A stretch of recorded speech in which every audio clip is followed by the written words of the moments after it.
les circuits courts et la démondialisation d'un certain nombre de sujets. Évidemment que c'est notre chemin. C'est quasi acquis aujourd'hui. J'entendais un des économistes ce matin à la radio expliquant que finalement, la France avait créé des emplois dans 3 domaines. La création d'emplois en France, vous savez où elle est? Dans 3 domaines. Le bâtiment, sur les travaux énergétiques du bâtiment et la rénovation urbaine des quartiers sensibles. Le deuxième secteur, ce sont les services à la personne. Ces services à la personne qui avaient été tant décriés quand on les annonçait avec un mépris absolu des petits boulots, au lieu de comprendre que ce sont des services aux gens. Ce sont des gens qui aident des gens.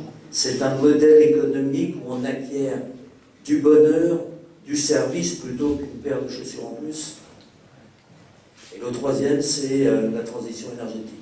Les 3 secteurs d'activité créateurs d'emplois aujourd'hui. Mais les conservateurs, il y a 3, 4 ans, ou 5 ans, ou 6 ans, nous disaient l'inverse. Non, la croissance, la réduction du chômage, ça va venir d'ailleurs, ça vient de Brown. C'est la macroéconomie, rien du tout. Alors les amis, si moi j'ai fait ce chemin depuis le mois de novembre, c'est parce qu'au fond, je sais à la fois que parce qu'une méthode différente, et avec un regard différent, on peut radicalement modifier la donne et repartir du bon pied en reprenant chacun des sujets. L'organisation judiciaire, c'est pas le débat sur l'organisation du service public, l'enfant à l'école et hors l'école, les femmes et le travail. On connaît les femmes et du travail dans chaque entreprise. Un débat avec les organisations syndicales. Pourquoi des réunions à 18h? On ne peut pas faire des réunions à 15h. On peut prendre chacun. La fiscalité n'est pas un sujet des spécialistes de la fiscalité. C'est un sujet républicain et citoyen. Alors oui, je me suis dit, il y a trop de gâchis et je sais qu'on peut changer les choses. On a pu faire ce programme fou de rénovation urbaine des lieux. On a pu faire baisser le chômage de près d'un tiers avec une croissance équivalente à celle d'aujourd'hui, il y a 3 ou 4 ans. On a su tripler le nombre de la production de logements sociaux en France. Je sais que c'est ingrat, je sais que c'est moins facile que de taper sur ses copains. Et je sais que vous vous dites, au fond, Jean-Louis, est-ce qu'il est...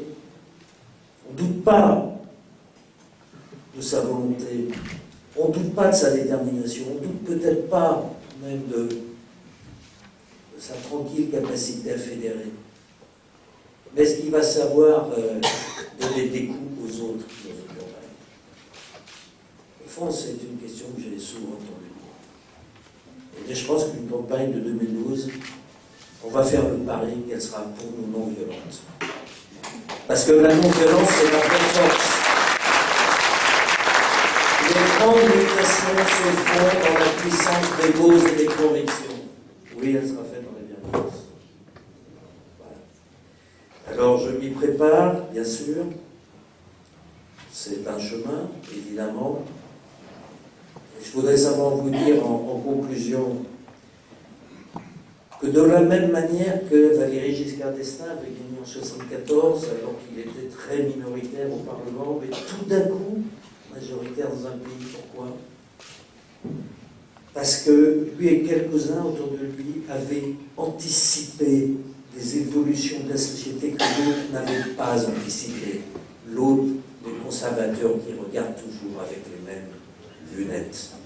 Il avait anticipé la loi Veil, il avait anticipé la modernisation, le grand libéralisme citoyen de l'époque de Giscard.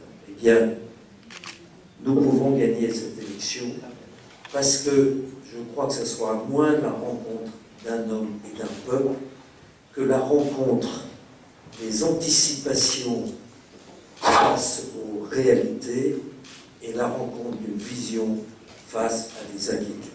Merci.